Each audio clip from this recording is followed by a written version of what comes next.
ఒకరు డ్రైవర్ గా ఉంటే ప్రయాణికులుగా 1,00,000 మంది ఉండొచ్చు, 1,00,00,000 మంది ఉండొచ్చు, అందరు ఉండొచ్చు. ఆ డ్రైవర్ గా ఉండేటటువంటి ఊరి పెద్దగా మనం అందరం ఉంటూ ఇక్కడ ఈ కార్యక్రమాన్ని నిర్వహించుకుంటూ ఉన్నాం.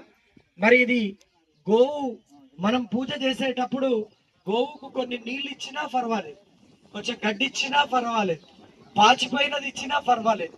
కాబట్టి మన దగ్గర ఉన్న నీటితో ఈ కార్యక్రమాన్ని ప్రారంభించుకుంటాం. మనకేం కావాలి? డబ్బులు కావాలి. అన్నం పెడితే ఒకరోజు పెడతాను, ఆయన సరేలే పర్వాలేదు అంటాడు.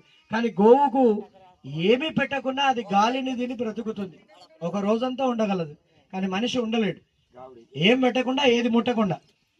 ఆ గోవు దగ్గర ఉండే ఈకలు అవి 33 కోట్ల దేవతలుగా వాయుదేవుని స్వరూపకంగా, దాని తోక దగ్గర ఉండే ఈకలు అవి ఎప్పుడైతే ప్రాణ ప్రతిష్ట రూపకంగా ఇక్కడ జరుగుతుందో మన అందరికి ఒక శక్తి రాబోతుంది. కాబట్టి అందరూ ఒకసారి ఇట్లా పట్టుకోండి, అనండి. గోపూజ మహోత్సవ ప్రారంభోత్సవేన మమ జన్మ ప్రభృతి ఏతత్ క్షణపర్యంత కృతానాం నవవిధ మహాపాతక ఉపపాతక ఆదీనాం సద్యః జగదంబ దేవాలయ విగ్రహ సేవాలాల్ దేవాలయ విగ్రహ ప్రతిష్టాపన కర్మణి పూజాంజ